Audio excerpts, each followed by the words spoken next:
And our next speaker is going to be Brian Pemberton from Timex Group. If you're happy to come and join me up here. Here we go. Thank you. Morning, everybody. Can you hear me okay? Is this? Okay. So, yes, Brian Pemberton. I'm the Group VP for Advanced Concepts. And I'm tasked, I guess, with the role with my colleague, Thomas Esri, who's the Group CTO, to figure out how a traditional watch company can operate within, a new market environment that we face today with the likes of Apple Watch, Fitbit, Garmin, etc., and the whole smart infrastructure that's happening to us. The good news is that we have a few ideas as to how to do that, and we can share some of those with you today. So I've been asked to talk about, and Wayne alluded a little bit to, how fashion companies and fashion brands, watches, and so on can, influence or have the opportunity to influence, purchases with customers moving forwards. So we'll cover that in a little bit. But before we do, I wanted to talk a little bit about our history, because when we look back, we can also see how we've evolved. We're a company that's been around now for 165 years. You don't do that without looking to change. You don't do that without being aware of what's going on in the market and doing your best to keep ahead, or at least along with the curve. And we like to think that, as a watch company, we're not, burying our heads in the sand and thinking, oh, we wish this smart stuff would just go away. Quite the opposite. Of course, the watch market is very challenging right now, and we certainly, it's more difficult to sell more traditional watches next year than we are going to sell this year. But where there are challenges, there's also a lot of opportunity. And with a brand like Timex, there are a great number of opportunities with these technologies that we can bring, and also look to extend the Timex brand beyond the traditional watch space that we operate in today. So I say we started in 1854, so it's 165 odd years ago. And we started with clocks and timers, then moved on to pocket watches. And as tastes and fashions changed, we moved into wristwatches, from both mechanical and then, of course, into quartz. And the watch industry has been decimated a couple of times over the years, the 70s in particular, and the change from mechanical to quartz watches. And again, this smart environment that we look at today is another 1970s in many ways. There are a lot of watch companies and watch businesses that are suffering out there today. We're very fortunate because we have a very broad base of customers. We offer everything from luxury watches through to inexpensive watches within Walmart and Target, from sports, etc. So a lot of our smart competitors, for example, don't have those luxuries, and there have been a lot of casualties over the years. But we like to think that we will keep on ticking for another 150 years. To give you an idea of who we are, we're a year younger than Levi's. We're about the same age as Louis Vuitton. We're a little bit older than Rolex, and somewhat cheaper. And we're 114 years older than Nike. So we've been around for a while. Within that time, we've got a pretty rich history of innovation. So again, where challenge occurs, there's often opportunity. A few things of note, the laser is, we actually arguably had the first smartwatch back in 1995 with a collaboration with Microsoft, the Data Link, where you could update your phone contacts and calendar and things like that. And amongst that, I won't bore you with the whole history of Timex, but of course, we've offered intelligent quartz. So Wayne showed our smart analog device that's Bluetooth connected and has fitness tracking capabilities. And then last year, of course, with our friends at Barclays, we started offering payment as well within the watch strap. So just to cover some of the brands within Timex Group, because Timex Group is not just Timex. We also have some luxury brands, the likes of Versace. We have Ferragamo, Nautica, Ingersoll, some of the very old brands, recently added Ted Baker to our group. But ultimately, we sell tens of millions of watches every year, and we offer, our own manufacturing capabilities in Cebu in the Philippines. And we have, of course, a global reach across multiple markets around the world. So why are we interested in contactless payment? Well, basically, like smart technologies, they can't be ignored. It's not something to wish it's going to go away. In fact, the real estate of something being worn on the wrist is a very interesting space, because not many people, unless you're Tom Esri, who tends to wear 4 watches at a time, but that's because he's often putting them through testing.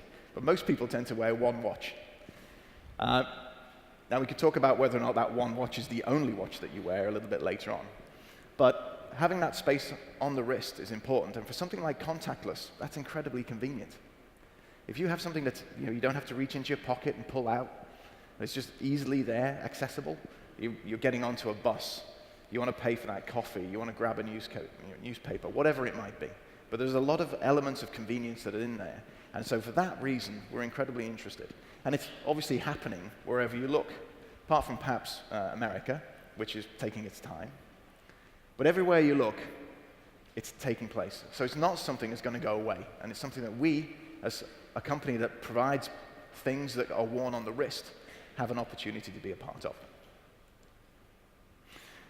I have I'm very fortunate I get to live in Hong Kong. And so I'm in and out of China all the time. And as Wayne already said, it's actually an inconvenience to have cash in your pocket these days. There's nothing you can't buy in China through some form of cashless payment. And I really do find a lot of stuff that's going on in China fascinating in terms of the technologies, what the next technologies are, and how they're being adopted. And it's a real vision of the future, I think, as to where we're seeing it in Western Europe. But of course, our homeland, America, is a little different. But the vision is there, and we need to be preparing for that vision of how cash really is going to become less important, and how other means of payment are moving forwards. So as I mentioned, the US is arguably a little bit behind the curve, but they do appear to be catching up rather quickly. Some of the stats, 100 million Visa contactless cards are being issued by the end of this year, and that's only going to increase in the next couple of years. So people are going to be enabled. Then you've got the vendors, of course. But 78 of the top 100 Visa merchants in the US are already enabled. The equipment has been rolled out. It's ready to go. It's just the customers who haven't got it or aren't adopting it. And so again, if we can provide means of people being able to use that technology in a convenient and simple way, then there's an advantage, and there's an opportunity that we can obviously make the most of. So why would we be interested in contactless payment? Well, we've obviously covered that a little bit. I nearly wrote no-brainer here, but needed to act a little more professionally. So it's all about, for us, relevance. Now, as you look at the watch sector, and I'm not to say that we're not interested in smartwatches. We are interested in smartwatches. In fact, I'm wearing a soon-to-be newly launched smartwatch on my wrist today, so if you want to come and have a look, I'll happily show you. But obviously, as a Timex business and a Timex group, we operate from analog products, which are dumb and tell only the time, right the way through to Android Wear devices, which offer so much more, and everything in between. And this is the interesting part. Obviously, you can make these, and we definitely make these, but it's this middle ground that's interesting. How dumb does a watch have to be, or how smart does a watch have to be? What is smart, and at what point do you stop something being smart and it becoming, stop something being dumb and it becomes smart? Now, payment.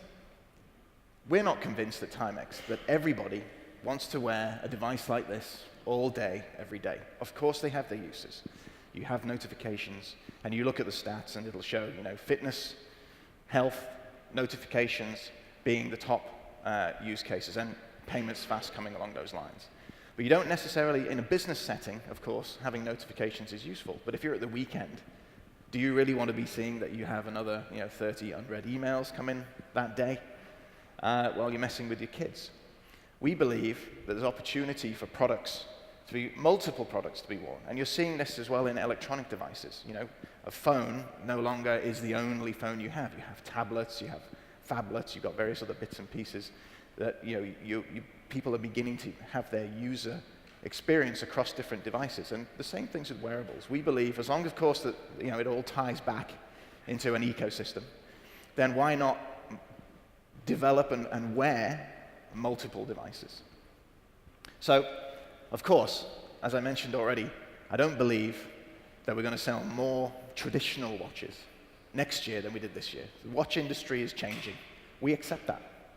But how can we offer some kind of bridge between a traditional watch sale through to, and not everybody's going to adopt the full-blown Android Wear.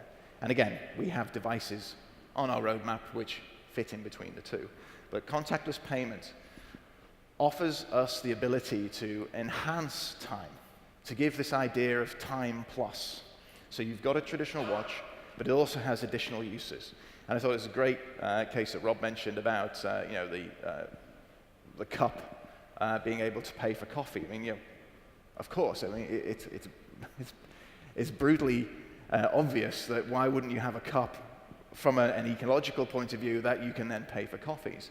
But why wouldn't you be able to wear a traditional watch where you can replace the strap and offer payment services to that, which is convenient. You can get on and off the bus and go about your normal life. And then, when needed, you can have more advanced products to bring the extra features to that. And hopefully, with customers, they will believe in the idea of having a Timex family of products in their collection. So we started already. We have, with our friends at Barclays, launched several watches now, all offering the Tappy solution for payment. We continue to do that. We are looking to roll out in the US as well.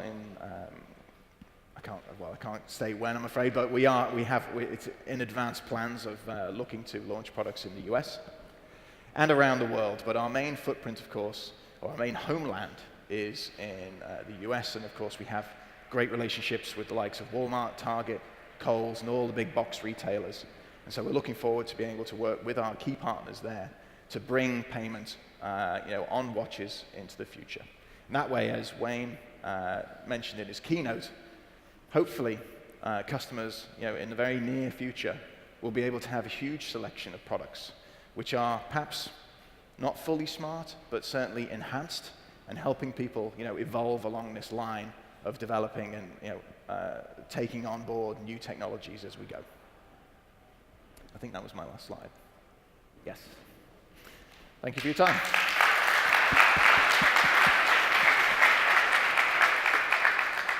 Thank you very much, Brian. Thank you for the remote control. So thank you. That was a lot of food for thought there. It's like sort of messaging starting to come together in terms of where we are and where things might be headed. So